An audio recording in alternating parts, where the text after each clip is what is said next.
focus more on you guys. I'm not going to say anything. Wait, are you trying to get him in or not? Well, we can bring him into it. Yeah. Yeah, we'll just go from there when it comes down. Because Tap is saying what? To hit that car. Yeah. Because like she came around the corner and then tried to miss the speed bump, and then I'm already going back and I'm trying to avoid her, and then she just sideswiped me, and it messed up from Oh, damn, you got in an accident? the passenger side, like rear door or driver door, all the way back to like the end. Was it a truck? No, I was in a forklift. So hopefully they learn a lesson. If you see a forklift driving, stay away. Yeah. They can't see you. So yeah, we did the first discussion like 2 weeks ago. 2 weeks ago. And the main goal was to have a better like medium of like getting just things like on our minds across as coaches and like gym owners.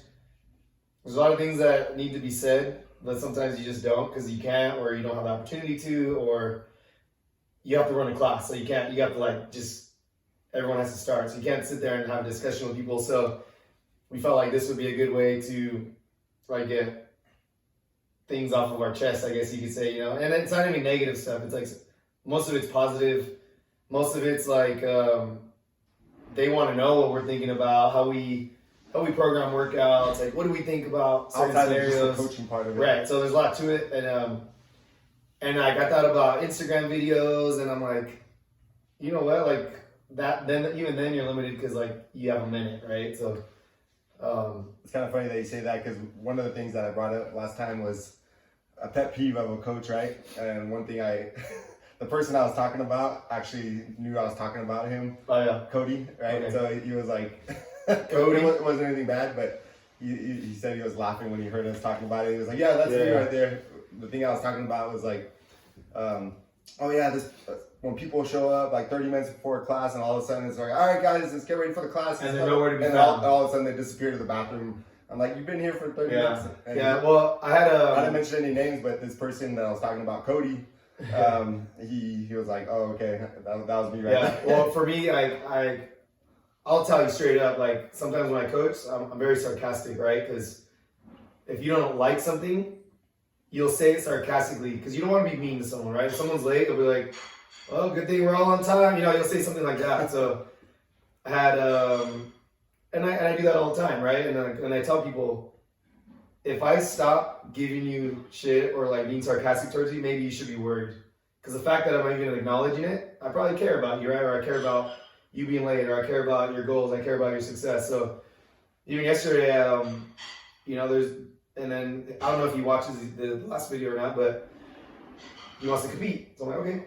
Sent them the competition programming, like show up early. If you need to do stuff before class, do it.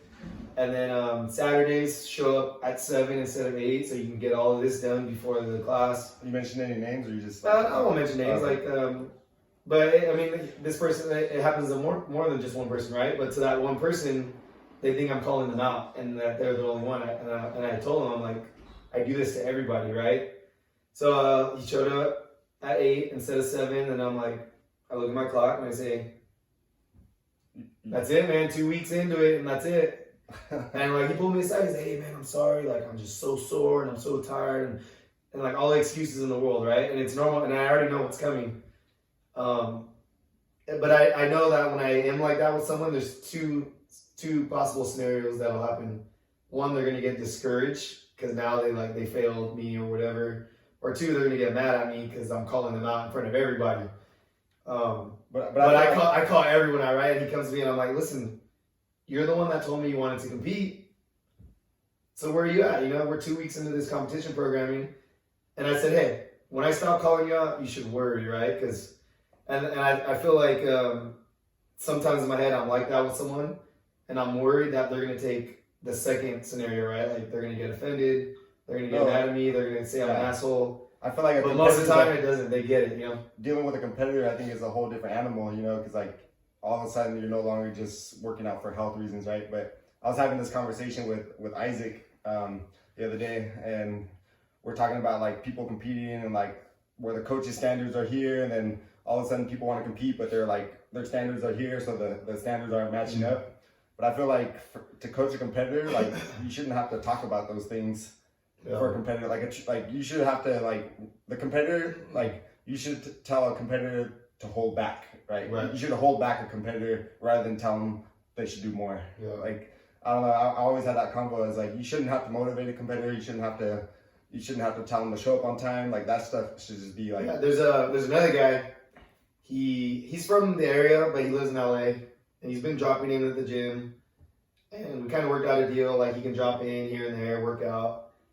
And the last time he came down, he said, "Hey, Mike, so because he learned that I made the CrossFit Games, and I was like, he asked me about it. He's like, hey, how long did it take you to make the CrossFit Games?" And I told him, I was like, well, I made it on like my fourth or fifth year of starting CrossFit. And he said, that's a goal of mine the next decade. I want to make the CrossFit Games. And he's just getting into CrossFit. And I'm like, okay, cool, man. Like, so he asked me for advice. I'm like, well, start, right? Join a gym, start, learn everything, learn. Don't separate yourself from like a class setting. Because people like us, like we missed out on that a lot, you know, because being coaches, we're rarely in a class setting. And we wish we could be a part of a class setting. So now that's why we join these classes, right? Because that's what CrossFit's about, the community part. If you're not enjoying it, you're not going to last. So, and I told them, like, just basic advice, right? Work hard, man. Like, don't cherry pick workouts. Don't only do things you like. Do things you feel like you need to work on. And, you know, in a few years, you'll see your progress and see what these next steps are. So he came down this last Friday. And he worked out. He's probably spent 2.5 hours at the gym. Like, all right, great, man. You know. And then it's Friday night. And I'm like, all right, man. You'll be here in the morning, right? He's like, and he gave me a blank stare, like, like, oh, here we go. And I kind of took it as like, well, I'm in town for the weekend, so I'm gonna like go out tonight. I'm not gonna come tomorrow morning. I'm like, all right, man. Well, see you next time then. You know. So that's like probably 98% of the time we get someone who wants to like achieve a high level of fitness. They don't understand that. They don't understand that. Like, if that's your goal, the only thing you want to do tomorrow is come and work out and train. Even Sundays, right? The first probably 4 years of starting CrossFit, we'd be there every single day doing something, right? It wasn't even like, dang, I have to go to the gym tomorrow. I was like, we were there. Hey, what do you want to hit tomorrow? We wanted to be there. Yeah, and like even sometimes it'd be like Sunday, 2 p.m. and you're just kind of like, well, I'm not doing anything. I'm gonna go for a run, or let's go to the gym and do something. But that's what goes back to what I was saying was like, it wasn't even like being motivated or not. It's just something we wanted to do. Right. Like I said, it's if you feel like you're forced to do it, it's not gonna last long, right? Like if this really is your goal, no one has to tell you to do it. Like no one has to like. You don't need motivation. It's like that's just what you want to do. That's it. So when I tell people, if you have to rely on motivation, that's gonna burn out, and then that won't not sustainable. So when people, like short term. When people ask me like, hey, like, you know, how did you stay motivated all these years? I'm like, well, I didn't. Like, you didn't always feel good. You didn't always want to be there. It's just what you did, you know. And I'm like, if that's your goal, great. Like, this is kind of like the requirements. These are like the prereqs. Like maybe you need a background in a certain sport or. But I feel like that goes back. If a party at night, like Kobe Bryant recently, right? Yeah. Kobe Bryant's tragically passed away, but a video came up of him talking about him and Allen Iverson hanging out. I guess they were both the same rookie class. And one night, I don't know if I'm gonna twist the story up, but Kobe Bryant was like dropping off Allen Iverson at a club. He's like, well, pretty much Iverson's like, I'm partying tonight. And he asked Kobe, he's like, Kobe, what are you doing tonight? He's like, I'm going to the gym. You know, and like obviously Allen Iverson was a great basketball player, but Kobe Bryant was far superior in his accolades and his 5 rings, right? And Kobe, no one ever had to tell Kobe to go to the gym, right? And if he had practice at, I don't know, 7 a.m., he was probably at the gym at 5 a.m., right? Like there's all these stories of him doing more. But I like his story. And that's just because he wanted to, and because he knew what his goal was. So. But a lot of people don't realize the amount of work that Kobe put in. They see like what he achieved, right? But they don't understand like it's all the work that he put in. And he went to practice, which is what most people just stop there. But then he did shit before practice, did shit after practice. He was just living it, right? But I feel like the gym like whether you want to be like a business professional, you want to go to law school, you want to, whatever you want to achieve, like that has to be your ultimate goal, right? Like everything around your life has to be geared towards that. Yeah. And especially at a high level, like CrossFit Games, that's like saying you want to be in the top 0.0000001% of the population. And if you're gonna go to a CrossFit class, do the CrossFit workout, and then your accessory work, like that's not what the 0.00001% is doing. Like that's what people just that love fitness are doing. You know, like that's not gonna make you be an outstanding athlete doing 2 extra sessions a day. You know, like it's way beyond that. It's like what you eat, what you think, what you sleep, how you sleep. You know. Who you surround yourself with, what you're reading, what you're learning, all that stuff. It's like people don't understand the level of commitment. They think it's just being in the gym all day too. Like, well, I've had in the past people say, "Hey, I want to go to the games," and I say, "Well, it's probably not going to happen, right?" Yeah, like. But now, like, who am I to like put someone's dreams down, right? So this latest guy was like, "I'm saying, okay, cool, man. Just start, you know, like start, put in the work." If I took this guy who's new to CrossFit and say, okay, you need to do a weightlifting program, you need gymnastics, you need to be at the gym 5 hours a day, I'm probably doing him a disservice. Although it's probably realistic, it probably won't last 6 months, right? Yeah. Maybe even 3 months. So I said, just start. Have fun with it. We started CrossFit in like 2010, 11. We kind of saw the transition from CrossFit being a fitness thing to like you can make the games but have a job and kind of not dedicate your life to it. Or probably like 4 or 5 years ago, if you had a job, you're probably not making the CrossFit Games. You had that rarity like John Pera, Brett Bukowski, right? Like they had full-time jobs. John Pera was a police corrections officer, right? Like he worked 15, 16-hour shifts. He has kids. So now if you have kids and a job, good luck, right? So I brought him up to someone else, and the first thing to ask him, well, what's his athletic background? What does he do for work? How old is he, right? So that goes back to what you're saying, like when that person asked you how long it took for you to get to the games level, you said 5 years, but if you look, I feel like ever since you were 5 years old, that's when it came. I brought that to someone else. I'm like, well, like CrossFit, you've been in sports your whole life, up to it. Like CrossFit, 9 years. But what I was doing before that, you could call it CrossFit. I ran track. I was running. I was jumping. I was lifting. That was training for the games. Football, right? All that is CrossFit. Like all that prepped. So your training started way back then. Yeah. So I wanted to bring up PEDs in CrossFit, like competitive CrossFit. I don't even know the guy's name. The last guy who got busted publicly by CrossFit, I don't know, but yeah, I found it. It's a weird name. PEDs, right, are obviously prevalent in any major sport, right? Look at baseball. Look at track and field and baseball probably the most prevalent usage, right? Now that it's funny whenever like a CrossFitter gets busted, it's like a big deal. Like if an athlete was gonna take PEDs, CrossFit would be the number one, right? It's all about how much physical ability, how fast you can recover in order to do more physical stuff.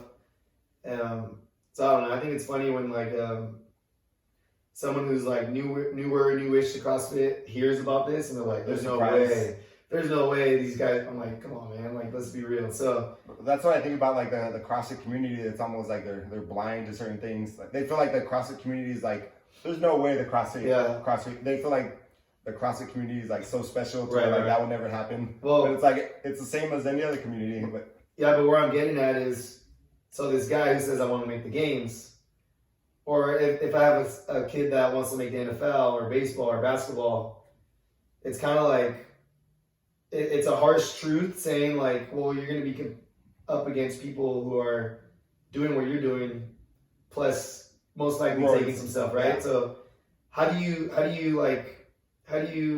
encourage an up and comer to like give this their all and not cheat, right? Like in its harsh reality, do you tell them, hey, don't even try because you're going up against cheaters, or do you say give it your all and see what happens? You know, so well, I feel like the drive, I would say still do it, you know, because like someone that's willing to take, not everyone, but a large majority that's willing to cheat so-called cheat, if you want to put it that way, by taking stuff, they're missing. They feel like that's gonna do something for them, right? Like, so just the mentality of doing that is gonna make them a little bit weaker towards like their training, right? Yeah. So that's the way I see it. It's like someone that's willing to give it their all without doing that stuff, they have a little bit more of that X factor of like trying to drive, you know? Yeah, well, I mean, this question's been in my head for like probably like 2 years now. Like, we all know people who have cheated, right? We've all competed against people that we knowingly have cheated. So I had this conversation with a friend, and after long discussions, we kind of came to the conclusion like, well, encourage this person to give it their all, right? Don't cheat. Maintain a level of integrity. At the end of the day, the person they become, like trying to reach that goal, is going to be far more significant than them failing at their goal, right? So that's another thing I would encourage. That's why I told that guy, like, join the gym, enjoy it, man. Like, the important part is not getting to the games; it's the person you become trying to get to the games. The journey. And then if you do make the games, then it's even that much more special. But at the end of the day, you know, you're going to become a stronger person mentally, physically, emotionally, having a healthy goal, right? Like, if your goal is something that's making you healthy, maybe go to sleep early, then when you reach 35, 40 years old, you're going to look back partying because you're going to go. You're going to look back and say like, okay, well, although I didn't reach my goal, I became physically strong. I'm fit. I skipped out on a lot of useless things, right? So, like an up and coming competitor, like I said, the main advice is find something that you enjoy first. Yeah. If CrossFit doesn't like speak to you like at a deeper level, then it probably won't last, which that's fine. You know, at least you tried. Yeah, it comes down to just like loving the journey. No one ever told us we had fun training. Like, it wasn't like a hassle for us to train. And then we had this goal on that, like, it played in part with something we like to do, right? If we would have been like, oh, we want to go to the games, and then, oh, I got to train because I got to go to the games, that would have been like a whole different ballgame. Yeah. You know? Well, people always ask me, so, and I'm glad to talk about it, but they asked me, like, so in 2014, I made regionals. I was like 43rd place in the open. That was my goal, right? I made it. I hit my goal. So now that I made regionals, I remember thinking like, all right, well, I made it. I'm good. Let's enjoy the ride now. You know, like I really didn't train that hard, but we trained, but we had fun training, right? We would dance, we would sing, we would drink beer. And then I went to regionals, I got 7th place. I was in 3rd, 4th place 2 out of the 3 days. And then I heard of other people that we knew, like, dang, man, like, I was just injured, I overtrained, because once they made regionals, they're like, okay, I'm going to try to make the games now. They ran themselves to the ground. And they ran themselves out. They didn't enjoy it, and at the end of the day, it hurt them. Yeah. So, I think I got 7th place that year, not because of my, like, fitness level. One is because, like, I was fresh. I didn't train that much. 2, obviously, like, the workouts were good workouts for me, but 3, there was no pressure. No one knew who I was. There was no expectations. And that's what I really try to tell people. I'm like, you didn't place those stressors on yourself. Yeah, I'm like, if you're gonna stress out about working out, it's not worth it. You know, like, when I tell people, I'm like, when they get mad because they can't PR or they can't do a certain thing or they can't improve on something, I'm like, you're here because you want to relieve stress. And then don't let this be the cause of your stress, right? Yeah. I don't care if you're a competitor or if you're someone who just wants to lose 10 pounds. But I think people, the stress comes from, like, if they can't PR or something, they have these expectations on themselves, right? So you gotta go into the gym to like, hey, I'm just gonna push, and whatever happens, happens. If you all of a sudden put you're like, oh, I gotta hit this number, I gotta hit this 265 snatch, and then if you don't hit that, that's gonna hurt your performance even further, because all of a sudden you're adding more stress to your whole working out is stress, not meeting your numbers is stress. So it's like all this stress is just making you run to the ground, and you're not even having fun anymore. Like, what the hell are you doing? Yeah, I mean, I think our personalities in general are very like, well, whatever, move on, you know. And that's the mentality. When someone gets mad, they're like, they haven't PR'd in 2 years. I'm like, so I'm here in like 4 years. What does a back squat mean? Like, Yeah. you want to kill yourself in the gym to improve by 15 pounds? Then what? Whoop-de-doo, you know? Like, obviously it's good to have goals, but if these goals are going to, like, take away from other aspects of life, because how many people do you know that, oh yeah, they're so strong, but what did it cost you to get there, you know? Like, okay, maybe you gave up some endurance, you gave up some other things, like you were hurting for the last 2 years, your back was always sore, and then you improved 20 pounds. Like, okay, now what? Do you do that again? At what point does it stop? You never have to stop, but at the end of the day, let's remember what CrossFit is, right? Like, CrossFit was designed to, first off, fight like metabolic disease, which is like the number one killer, right? Even ahead of cancer, right? Even ahead of like car accidents. Yeah. Which metabolic disease, majority of the time, is 100% in our control. Why are people out of shape? Why are people obese, right? What we're eating and what we're not doing. Right, so that's number one. Let's fight disease. 2, let's make lives easier, right? If you're, let's say, if you're out of shape, so and the elevator's broken, shit, your day's ruined, you gotta walk up five flights of stairs. That's what CrossFit is about. If you go to the grocery store and you have all these groceries, you buy a watermelon, you buy milk, what is that old lady who's weak, how's she supposed to get this stuff inside her house, you know? So what are you trying to say? That's what CrossFit's about. Are you trying to say that like competitors should go back to what CrossFit's about? I don't know. I think, no, competitive CrossFit and CrossFit are different, but at the same time, You can't lose track of it. I mean, I was there at one point where all I wanted to do was train. I didn't want to coach. I didn't want to hang out. I just wanted to train, sleep, eat, and that was it. Okay, great. I had good support, right? Everyone understood my goal. But looking back, like, I missed out on a year of going on vacation or whatever, you know? So, like I said, CrossFit is like, don't stress out about it, right? This is what we're doing to relieve our stress. If you're a competitor, obviously there's, depending on the person, there's different steps you need to take. Like how would you say like a competitor should like balance their stress of like not being where they want to be, or like, well, how do you think that should be approached? Well, the thing is, if you are really a competitor, that's where you want to be. Yeah. Right? The gym's where you want to be. So there's no second guessing your decisions, or you're just there. You're just like, no, sorry guys, like I'm gonna go to sleep because I gotta work out in the morning. There's no stress, there's no like limiting factor there. It's like, that's what you want to do.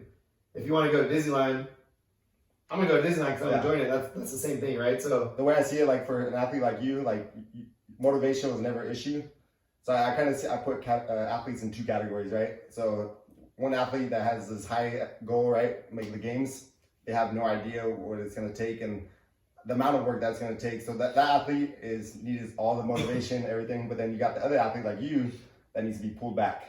Like, hey, don't do this. You know? Well, yeah, we all know like the different ones, but or like you're doing more than you should, almost. Yeah. Right. Obviously, there's sacrifice in anything you do, but if I gotta ask someone why they didn't make the gym on Saturday or this and that, it's not a big deal. Right there, though. It's not a big deal. But at the end of the day, but don't say you're you not have gonna those make the goals. CrossFit Games. Yeah, don't say you have those goals if like that's happening. Yeah, and then if the people around you don't understand that, then maybe you're around the wrong people too. You know, because they'll be like, oh well, my brother or my girlfriend, they wanted me to go out, they wanted to hang out, or they wanted to sleep in and make breakfast. Like, let them. Well, obviously they don't understand your goal, or they don't care about your goal.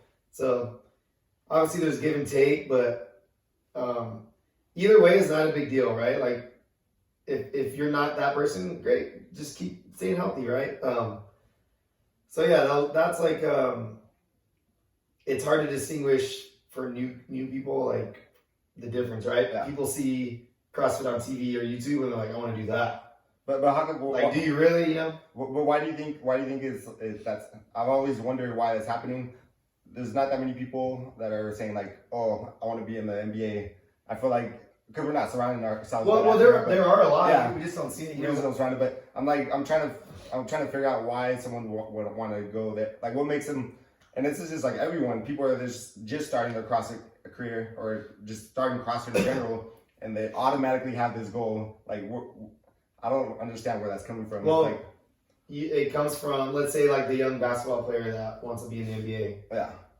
They probably looked up to someone like Kobe Bryant or Michael Jordan or LeBron James. and they idolize that person and they want to be like that person. But I feel like in the NBA, a lot of people have already like crossed that off as that being impossible, but no one has crossed CrossFit as being impossible. Not to the young kids, right? Like the young kids playing NJB are like 9, 8 years old. Yeah. That's probably their goal, you know? And then you get to an age where things become realistic. Like, oh, well, my dad's only 5'10", my mom's 5'6". Chances are it's not going to happen, but I'll still play basketball. Yeah. Right? So. But the way I see with CrossFit is like they'll put they'll try it, right? They'll be like, all right, I want to make it to the CrossFit Games. And you see them bust their ass. But then all of a sudden they disappear. They don't even do CrossFit anymore. Yeah, but that's people in general, right? Like whether you're trying to make the games or lose 20 pounds. Yeah. How many people you get in your gym? When they step in the door, it's for one reason. They're motivated. And I'm real with people now, man. When someone's like, they're like, I want to get started. I want to get in shape. I'm like, okay, great, man. Like, so like, what's your goal? Like 20 pounds, 10 pounds? Is there a goal? And then most of the time they're like, oh, well, I'm doing a challenge against this guy. I'm like, okay, a 3-month challenge. You can lose most weight. Okay, great. Well, I can show you how to lose 30 pounds in one day. But that's not how it works, right? You're going to gain back. Or, yeah, so like people have these like short-term goals and they're motivated and they want it now. But our job is to keep them motivated for not 3 months, for 3 years, for 10 years, you know? And see why they're doing it. So now I'm real with people. I'm like, well, the goal isn't to get you in shape in the 3 months, right? Like, obviously that would be great. That'll keep you going. At some point, you will plateau. Doesn't matter who you are. At that time, or at some point, this motivation is not going to be there. How are you going to respond to that? Are you going to come, or are you going to like succumb to that lack of motivation? So I'm like, listen, man, like it's going to happen. I'm warning you right now. Probably less than 3 months. In 3 weeks, it might happen. When that happens, remember that I'm telling you this, that you're not going to want to come.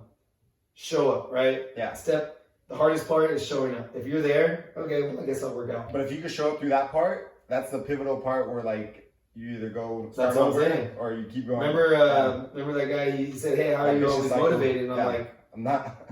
Well, I'm not. The fact that it's my job to open the door every morning, I'm like, I can see how some at some point in my life, if that wasn't my job, I probably would have stopped. But the fact that it was my duty to open the door of that gym every morning, I had to go. Yeah. Then that 2 or 3 week period of not feeling good passes, and you're like, shit, imagine if I would have stopped 2 weeks ago. Like, you just got to get through that temporary storm. Right. It's yeah. But as anything in life, right? We're all forced to go to school growing up. How many people were looking forward to going to school every day? But you went anyways, right? And then after 12 years, you got after however many years, you got your high school diploma.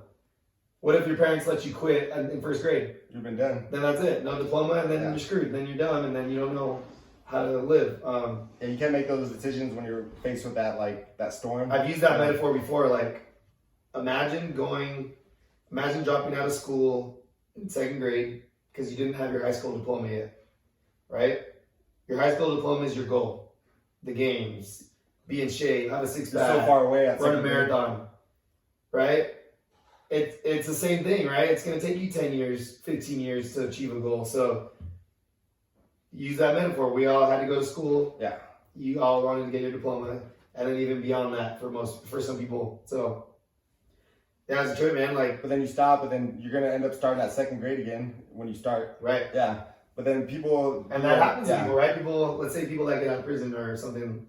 I got to go get my GED now at 40 years old. So... It still happens. Good for them, right? Because they're trying, but at the same time, like, if you never would have stopped in the first place, and that's our job, is to like get that across people's minds. Like, this isn't a 3-month, I have a vacation, I want to look good for people I don't even know, or I'm challenging, or I want to win the jackpot $500. Well, you can win that and some, you know? Right. So I see it as like, getting in shape is probably like one of the most difficult things, painful things ever. But then to see people in that vicious cycle of like, you know, going and then reaching their goal and then stopping and then starting over. Yeah. I'm like, why are you doing that to yourself? That's like, either you want to do that. Like, it's so easy to maintain. Mm-hmm. I feel like, but starting over, it's like that soreness that you feel like when you're first starting, it's like the worst. Like when people start, I don't even know what that feels like anymore. Yeah. So I can't even like. Where you can barely walk. Yeah. Or like.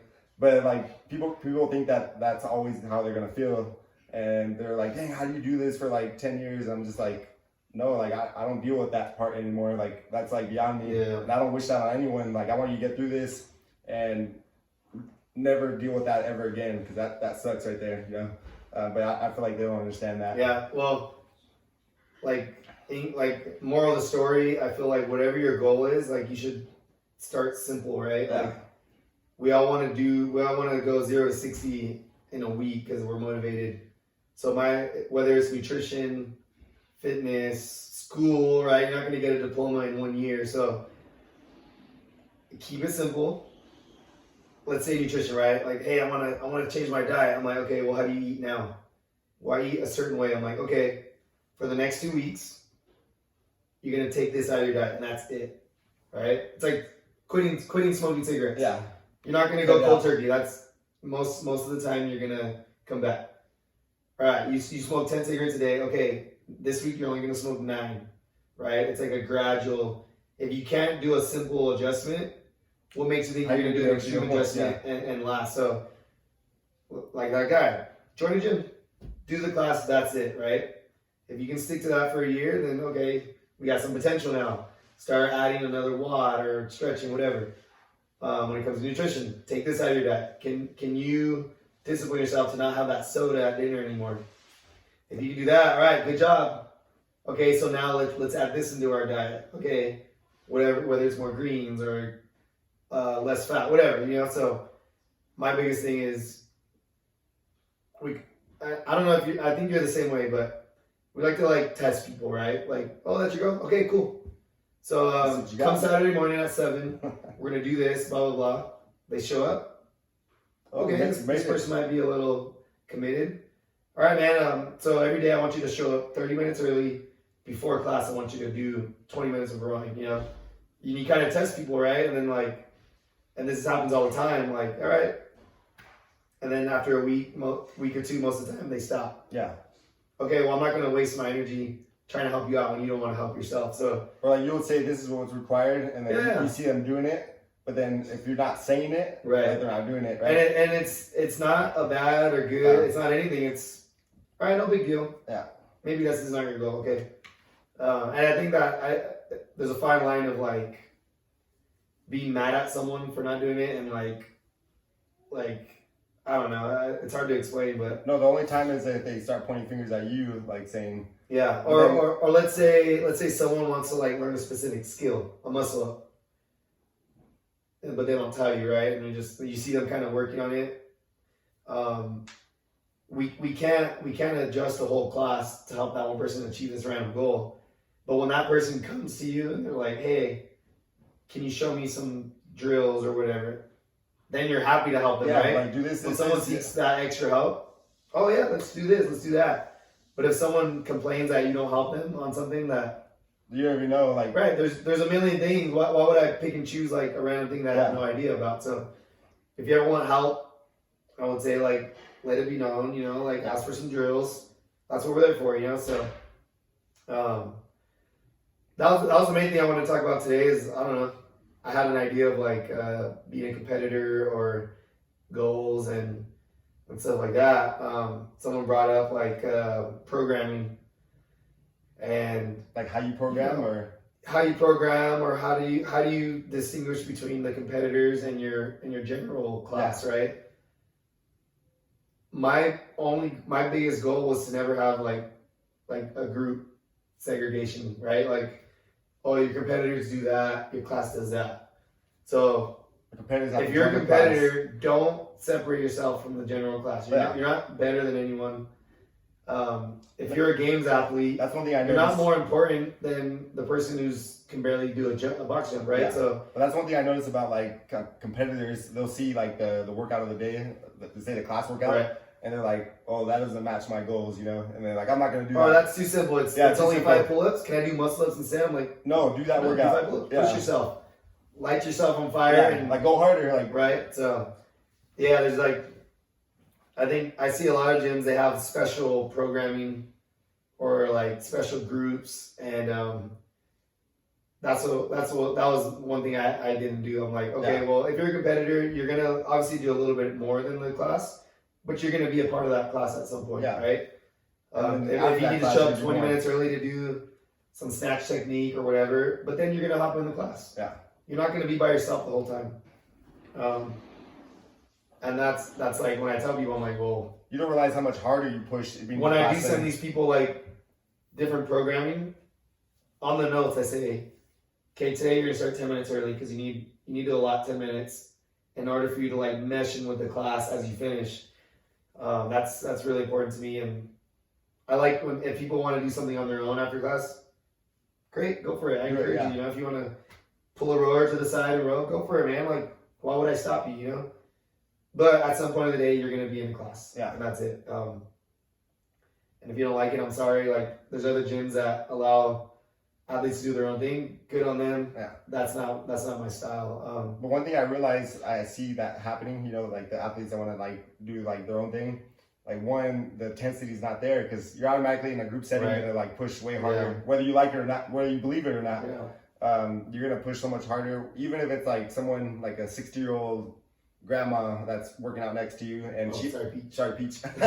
Well, yeah, but like just working out with someone, like you're just gonna push that much harder, and if the workout is scaled accordingly, that 60-year-old grandma is gonna push you in that workout because she's doing a version that's for her, and you're doing a version for you, and that's gonna give you the push that you need. You're gonna compete against the person next to you. You're not gonna compete with Casper next to you. You gotta get used to competing around people, you know. So a lot of people they segregate themselves like, oh, I need to work on this, but they actually need to just get some intensity in and push, you know. Well, that's what they say. Like, I forget the full quote, but part of the quote is the magic is in the programming.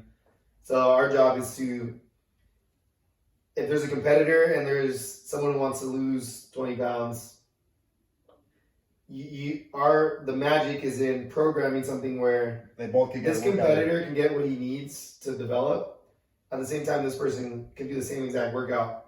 So, and I enjoy that. I enjoy like, okay, well, how do I format this? How do I do this? Okay, here's the workout. The competitors can do the same exact thing. Maybe add more weight or another movement involved. And then when I see like gyms following like another gym's programming, like I never understood that. Yeah, you don't know who you're for me. Like, okay, maybe this isn't your passion, right? Yeah. Like you're just doing it for like a business, which okay, I get it, whatever. I feel like if you're coaching people, you should want to program for the people that right. You can't as general as CrossFit is. It's like we all have different members, right? We all have different demographics that we're training for. So if you're, I would never envision myself not programming for my gym, right? Yeah. That's I can't envision that either. And even doing my own programming, right? Like if you don't know how to program, then maybe it's not your specialty, or maybe. But it's a learning. Maybe you're doing it for the wrong reason, right? So people don't want to dive into that because of how much work it actually is. They think people think it's easy, but they don't want to do it themselves. So how easy is but that? then like I said, the magic in the programming. Yeah. But that's catering to the different needs. Yeah. Via the same workout, via the same time domain, via the same stimulus. Every time I sit down and program, that's my first thing I start with. I was like, how does this beginner get a good workout? And then this elite level athlete do the same workout and get a good workout, and anyone in between. Like, but then also like programming, you take into account class size, equipment limitations, like this and that. So many different factors. But at the end of the day, I enjoy doing it, right? Like that, I like really enjoy that stuff. But that was pretty much it. I guess we'll call it right there. But how long was that? I don't know. I didn't see start time. At least 30 minutes. But cricket. Next time, I want to military background, firefighting background. I think it'll be cool to talk about obviously fitness that can like correlate directly to like either military. Obviously, military personnel need to be very physically fit.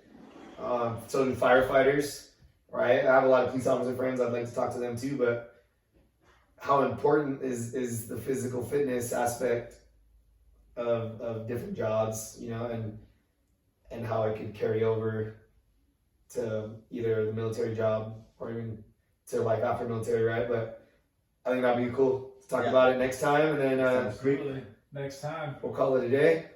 Happy Super Bowl. Let's run it. See you guys next time. You didn't press record.